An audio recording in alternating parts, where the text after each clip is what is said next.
जय संतोषी माता। भक्तजनों, आज 13 दिसंबर 2024 शुक्रवार का दिन हम आपको संतोषी माता की व्रत कथा सुनाने जा रहे हैं। जो भक्त पूरी श्रद्धा से इस कथा को सुनेगा उसका उद्धार होगा। तो कथा को संपूर्ण सुनिएगा। साथ ही वीडियो को लाइक शेयर कर लेना, चैनल भी सब्सक्राइब कर लेना। आपका बहुत धन्यवाद होगा। आइए भक्तजनों, शुरू करते हैं कथा का। आप पूरा रसपान करना, कथा को बीच में मत छोड़ना ताकि आपको पूर्ण आशीर्वाद प्राप्त हो। हे माँ संतोषी, मैं आपकी कथा सुनाने जा रहा हूँ। अगर मेरे से कोई त्रुटि हो जाए तो हे माता हमको क्षमा कर देना। हम आपके शरण में हैं, हमारी गलती को क्षमा करना। शुक्रवार के दिन माता संतोषी का व्रत पूजन किया जाता है। इस पूजा के दौरान माता की आरती, पूजन तथा अंत में माता की कथा सुनी जाती है। तो आइए भक्तों, सप्रेम एकाग्र मन से सुनिए। एक बुढ़िया थी, उसके 7 बेटे थे, 6 कमाने वाले थे जबकि एक निकम्मा था। बुढ़िया 6 बेटों को रसोई बनाती, भोजन कराती और उनसे जो कुछ जूठन बचता वह 7वें को दे देती। एक दिन वह पत्नी से बोला, देखो मेरी माँ को मुझ पर कितना प्रेम आता है। वह बोली, क्यों नहीं, सबका झूठा जो तुमको खिलाती है। वह बोला, ऐसा नहीं हो सकता, मैं जब तक अपनी आंखों से ना देख लूं मान नहीं सकता। बहू हंसकर बोली, देख लोगे तब तो मानोगे ना। कुछ दिन बाद त्योहार आया। घर में 7 प्रकार के भोजन और चूरमे के लड्डू बने। वह जांचने को सिर दुखाने का बहाना कर पतला वस्त्र सिर पर ओढ़कर रसोई घर के पास सो गया। वह कपड़े में से सब देखता रहा। 6 भाई भोजन करने आए। उसने देखा अम्मा ने उनके लिए सुंदर आसन बिछा नाना प्रकार के रसोई परोसी है और आग्रह करके उन्हें जमाया है। वह देख 6 भाई भोजन करके उठे। तब माँ ने उनकी झूठी थालियों में से लड्डुओं के टुकड़े उठाकर एक लड्डू बनाया। झूठन साफ कर बुढ़िया माँ ने उसे पुकारा, बेटा 6 भाई भोजन कर गए हैं, अब तू ही बाकी है, उठ, तू कब खाएगा।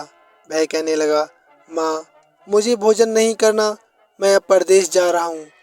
माँ ने कहा, कल जाता हो तो आज ही चला जा। वह बोला, हाँ आज ही जा रहा हूँ। ये कहकर वह घर से निकल गया। चलते समय उसे अपनी पत्नी की याद आ गई। वह गौशाला में उपले थाप रही थी। वहां जाकर बोला, हम जावे परदेश, आवेंगे कुछ काल, तुम रहियो संतोष से, धर्म अपनो पाल। वह बोली, जाओ पिया आनंद से, हमरो सोच हटाए, राम भरोसे हम रहें, ईश्वर तुम्हें सहाय। दो निशानी अपनी कोई, जिसको देख धरूं मैं धीर, सुध मत हमारी बिसारियो, रखियो मन गंभीर। वह बोला, मेरे पास तो कुछ नहीं है, ये एक अंगूठी है, सो ले लो और अपनी कुछ निशानी मुझे दे दो। वह बोली, मेरे पास क्या है। इतनी बात कहकर उसने उसकी पीठ पर एक गोबर के हाथ की थाप मार दी। फिर वह चल दिया। चलते चलते दूर देश पहुंचा। वहां एक साहूकार की दुकान थी। वहां जाकर कहने लगा, भाई मुझे नौकरी पर रख लो, साहूकार को जरूरत थी। वह बोला, रह जा। लड़के ने पूछा, तनख्वाह क्या दोगे। साहूकार ने कहा, काम देखकर दाम मिलेंगे। साहूकार की नौकरी मिली। वह सुबह 7 बजे से 10 बजे तक नौकरी बजाने लगा। कुछ दिनों में दुकान का सारा लेन देन, हिसाब किताब, ग्राहकों को माल बेचना, सारा काम करने लगा। साहूकार के 7-8 नौकर थे। वे सब चक्कर खाने लगे और कहने लगे, ये तो बहुत होशियार बन गया है। सेठ जी ने भी उसका काम देखा और 3 महीने में ही उसे आधे मुनाफे का हिस्सेदार बना लिया। वह कुछ वर्ष में ही नामी सेठ बन गया और मालिक का सारा कारोबार उस पर छोड़कर चला गया। इधर उसकी पत्नी पर सास ससुर दुख देने लगे। सारी गृहस्थी का काम करा के उसे लकड़ी लेने जंगल में भेजते। इस बीच घर के आटे से जो भूसी निकलती उसकी रोटी बनाकर रख दी जाती और फूटे नारियल कि नारेली में पानी। एक दिन वह लकड़ी लेने जा रही थी कि रास्ते में बहुत सी स्त्रियां संतोषी माता का व्रत करती दिखाई दी। संतोषी माता का व्रत कर देख वह वहां खड़ी होकर कथा सुनने लगी और पूछा, बहनों, तुम किस देवता का व्रत करती हो और उसके करने से क्या फल मिलता है? यदि तुम इस व्रत का विधान मुझे समझाकर कहोगे तो मैं तुम्हारा बड़ा एहसान मानूंगी। तब उनमें से एक स्त्री बोली, सुनो बहन, ये संतोषी माता का व्रत है। इसके करने से निर्धनता, दरिद्रता एवं समस्त परेशानियों का नाश होता है और जो कुछ मन में कामना हो सब संतोषी माता की कृपा से पूर्ण हो जाती हैं। तब उसने उनसे व्रत की विधि पूछी। तब उन स्त्रियों में से एक भक्तन स्त्री बोली, सवा आने का गुड़ चना लेना, इच्छा हो तो 5.25 रुपए का लेना, या आप 1.25 रुपए का भी अपनी सहूलियत के अनुसार ले लेना। बिना परेशानी और श्रद्धा व प्रेम से जितना भी बन सके पेड़ा सवाया लेना। प्रत्येक शुक्रवार को खाली पेट रहकर कथा सुनना। इसके बीच क्रम टूटे नहीं, लगातार नियम पालन करना। सुनने वाला कोई न मिले तो घी का दीपक जला उसके आगे जल के पात्र को सामने रखकर कथा कहना। जब कार्य सिद्ध न हो नियम का पालन करना और कार्य सिद्ध हो जाने पर व्रत का उद्यापन करना। 3 मास में माता फल पूरा करती हैं। यदि किसी के ग्रह खोटे भी हों तो भी माता वर्ष भर में कार्य सिद्ध करती हैं। फल सिद्ध होने पर उद्यापन करना चाहिए, बीच में नहीं। उद्यापन में 2.5 सेर आटे का खाजा तथा इसी परिणाम से खीर तथा चने का साग करना। 8 लड़कों को भोजन कराना, जहाँ तक मिले देवर जेठ भाई बंधु के हों, ना मिले तो रिश्तेदारों और पास पड़ोसियों को बुलाना, उन्हें भोजन करा यथाशक्ति दक्षिणा दे माता का नियम पूरा करना। उस दिन घर में खटाई न खाना। ये सुन बुढ़िया के लड़की की बहू चल दी। व्रत का प्रण करना और माता संतोषी का दर्शन देना। रास्ते में लकड़ी के बोझ को बेच दिया और उन पैसों से गुड़ चना ले माता के व्रत की तैयारी करने आगे चली और सामने मंदिर देखकर पूछने लगी, ये मंदिर किसका है? सब कहने लगे, संतोषी माता का मंदिर है। ये सुनकर माता के मंदिर में जाकर चरणों में लौटने लगी। दीन हो विनती करने लगी, माँ, मैं निपट अज्ञानी हूँ, व्रत के कुछ नियम नहीं जानती हूँ, मैं बहुत दुखी हूँ। हे माता, हे जगत जननी, मेरा दुख दूर करो, मैं आपकी शरण में हूँ। माता को दया आई। एक शुक्रवार बीता कि दूसरे को उसके पति का पत्र आया और तीसरे शुक्रवार को उसका भेजा हुआ पैसा आ पहुंचा। ये देख जेठ जेठानी मुंह सिकोड़ने लगे। लड़के ताने देने लगे। काकी के पास पत्र आने लगे, रुपया आने लगा। अब तो काकी की खातिर बढ़ेगी। बेचारी सरलता से कहती, भैया कागज आवे, रुपया आवे, हम सब के लिए अच्छा है। ऐसा कहकर आंखों में आंसू भरकर संतोषी माता के मंदिर में आ मातेश्वरी के चरणों में गिरकर रोने लगी। माँ, मैंने आपसे पैसा कब मांगा था? मुझे पैसे से क्या काम है? मुझे तो अपने सुहाग से काम है। मैं तो अपने स्वामी के दर्शन मांगती हूँ। तब माता ने प्रसन्न होकर कहा, जा बेटी, तेरा स्वामी जल्द आवेगा। ये सुनकर बावली होकर घर में जा काम करने लगी। अब संतोषी माँ विचार करने लगी, इस भोली पुत्री को मैंने कह तो दिया कि तेरा पति आएगा, लेकिन कैसे? वह तो उसे स्वप्न में भी याद नहीं करता। उसे याद दिलाने को मुझे ही जाना पड़ेगा। इस तरह माताजी उस बुढ़िया के बेटे के पास जा स्वप्न में प्रकट हो कहने लगी, साहूकार के बेटे सो रहा है या जागता है? वह कहने लगा, माता सोता भी नहीं जागता भी नहीं, कहो क्या आज्ञा है? माँ कहने लगी, तेरे घर बार कुछ है या नहीं? वह बोला, मेरे पास सब कुछ है, माँ बाप बहू, क्या कमी है? माँ बोली, बोले, पुत्र, तेरी बहू घोर कष्ट उठा रही है। तेरे माँ बाप उसे परेशानी दे रहे हैं। वह तेरे लिए तरस रही है, तू उसकी सुध ले। वह बोला, हाँ माताजी, ये तो मालूम है, परंतु जाऊं कैसे? परदेश की बात है, लेन देन का कोई हिसाब नहीं, कोई जाने का रास्ता नजर नहीं आता, कैसे चला जाऊं? माँ कहने लगी, मेरी बात मान, सवेरे नहा धोकर संतोषी माता का नाम ले, घी का दीपक जला, दंडवत कर दुकान पर जा बैठना। जब सुबह सब कार्य करके वह दुकान पर गया तो देखते देखते सारा लेन देन उसका चुक गया। जमा का माल सारा बिक गया। सांझ होते होते धन का भारी ढेर लग गया। अब बूढ़े की बात मानकर वह नहा धोकर संतोषी माता को प्रणाम कर घी का दीपक जला दुकान पर जा बैठा। थोड़ी देर में देने वाले रुपया लाने लगे, लेने वाले हिसाब लेने लगे। कोठे में भरे सामान के खरीदार नगद दाम से सौदा करने लगे। शाम तक धन का भारी ढेर लग गया। मन में माता का नाम ले चमत्कार देख प्रसन्न हो घर ले जाने के वास्ते गहना कपड़ा सामान खरीदने लगा। यहाँ काम से निपट तुरंत घर को रवाना हो गया। उधर उसकी पत्नी जंगल में लकड़ी लेने जाती है। लौटते वक्त माताजी के मंदिर में विश्राम करती। वह तो उसके प्रतिदिन रुकने का जो स्थान ठहरा। धूल उड़ती देख वह माता से पूछती है, हे माता, ये धूल कैसी उड़ रही है? माता कहती हैं, पुत्री, तेरा पति आ रहा है। अब तू ऐसा कर, लकड़ियों के 3 बोझ बना ले, एक नदी किनारे रख और दूसरा मेरे मंदिर व तीसरा अपने सिर पर।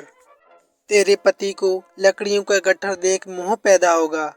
वह यहाँ रुकेगा, नाश्ता पानी खाकर माँ से मिलने जाएगा। तब तू लकड़ियों का बोझ उठाकर जाना और चौक में गट्ठर डालकर जोर से आवाज लगाना, लो सासू जी, लकड़ियों का गट्ठर लो, भूसी की रोटी दो, नारियल के खेपड़े में मुझे पानी दो, आज मेहमान कौन आया है? माताजी से बहुत अच्छा कहकर वह प्रसन्न मन से लकड़ियों के 3 गट्ठर बनाती है। एक नदी के किनारे और एक माताजी के मंदिर पर रख देती है। इतने में मुसाफिर आ पहुंचा। सूखी लकड़ी देख उसकी इच्छा उत्पन्न हुई कि हम यहीं पर विश्राम करें और भोजन बनाकर खा पी कर गाँव जाएं। इसी तरह रुककर भोजन बना, विश्राम करके गांव को गया। सबसे प्रेम से मिला। उसी समय सिर पर लकड़ी का गट्ठर लिए वह उतावली सी आती है। लकड़ियों का भारी बोझ आंगन में डालकर जोर से 3 आवाज देती है, लो सासू जी, लकड़ियों का गट्ठर लो, भूसी की रोटी दो, नारियल के खोपरे में पानी दो, आज मेहमान कौन आया है? इतनी बात सुनकर उसकी सास बाहर आकर अपने बहू को दिए हुए कष्टों को भुलाने हेतु कहती है, बहू ऐसा क्यों कहती है? तेरा मालिक ही तो आया है। आ बैठ, मीठा भात खा, भोजन कर, कपड़े गहने पहन। उसकी आवाज सुन उसका पति बाहर आता है। अंगूठी देख व्याकुल हो जाता है। माँ से पूछता है, माँ ये कौन है? माँ बोली, बेटा, ये तेरी बहू है। जब से तू गया है तब से सारे गांव में भटकती फिरती है। घर का कामकाज कुछ करती नहीं, 4 पहर आकर खा जाती है। वह बोला, ठीक है माँ, मैंने इसे भी देखा और तुम्हें भी।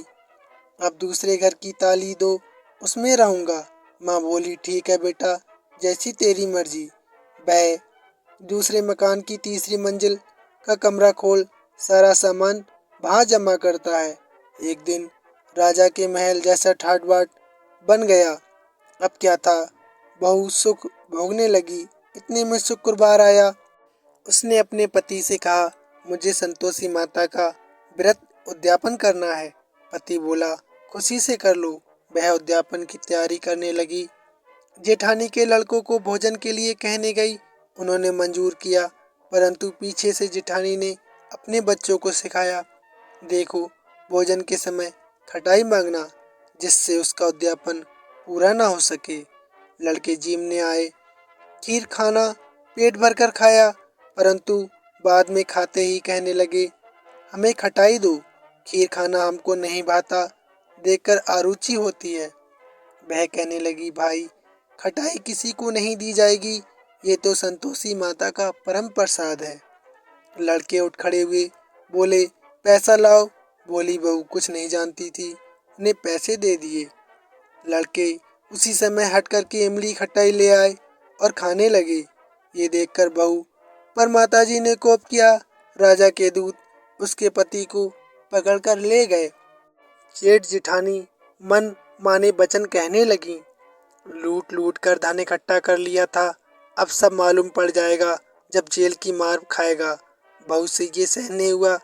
वह रोती रोती माता जी के मंदिर गई। कहने लगी, हे माता, तुमने क्या किया? हंसाकर अब भक्तों को रुलाने लगी। माता बोली, बेटी तूने उद्यापन करके मेरा व्रत भंग किया है। वह कहने लगी, माता मैंने कुछ अपराध नहीं किया, मैंने तो भूल से लड़कों को पैसे दे दिए थे, मुझे क्षमा कर दो, मैं फिर तुम्हारा उद्यापन करूंगी। माँ बोली, अब भूल मत करना। वह कहती है, अब भूल नहीं होगी, अब बतलाओ वे कैसे आवेंगे। माँ बोली, जा तेरा पति तुझे रास्ते में आता मिलेगा। वह निकली, राह में पति आता मिला। वह पूछी, कहाँ गए थे? वह कहने लगा, इतना धन कमाया था, उसका टैक्स राजा ने मांगा था, वह भरने मैं गया था। वह प्रसन्न हो बोली, भला हुआ, अब घर को चलो। कुछ दिन बाद फिर शुक्रवार आया। वह बोली, मुझे फिर माता का उद्यापन करना है। पति ने कहा, करो।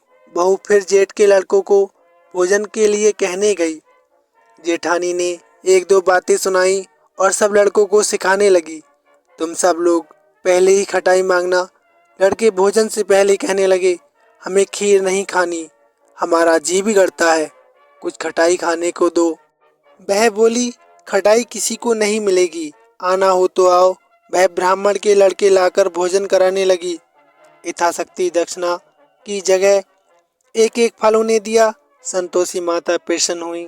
माता की कृपा होते ही नवे मास उसको चंद्रमा के समान सुंदर पुत्र प्राप्त हुआ। पुत्र को पाकर प्रतिदिन माता जी के मंदिर को जाने लगी। माँ ने सोचा, ये रोज आती है, आज क्यों ना इसके घर चलूं। ये विचार कर माता ने भयानक रूप बनाया। गुड़ चने से सनामुख, ऊपर सूंड के समान होठ, उस पर मक्खियां भिनभिना रही थीं। दहलीज पर पैर रखते ही उसकी सांस चिल्लाई, देखो रे, कोई चुड़ैल डाकिन चली आ रही है। लड़कों, इसे भगाओ, नहीं तो किसी को खा जाएगी। लड़के भागने लगे, चिल्लाकर खिड़की बंद करने लगे। बहू रोशनदान से ये सब देख रही थी। प्रसन्नता से पगली मन चिल्लाने लगी, आज मेरी माता जी मेरे घर आई हैं। वह बच्चे को दूध पीने से हटाती है। इतने में सास का क्रोध फूट पड़ा। वह बोली, क्या तावली हुई है, बच्चे को पटक दिया। इतने में माँ के प्रताप से लड़के नजर आने लगे। वह बोली, माँ मैं जिनका व्रत करती हूँ ये वही संतोषी माता है। सबने माता के चरण पकड़ लिए और विनती कर कहने लगे, हे माता, हम मूर्ख हैं, हम अज्ञानी हैं, तुम्हारे व्रत की विधि हम नहीं जानते। व्रत भंग कर हमने बहुत बड़ा अपराध किया है, हम आपके अपराधी हैं, कृपया माता हमारा अपराध क्षमा करो। इस प्रकार माता प्रसन्न हुई। बहू को प्रसन्न हो जैसा फल दिया वैसा माता सबको दे। जो पढ़े जो सुने उसका मनोरथ पूर्ण हो। प्रेम से बोलो, जय संतोषी माता।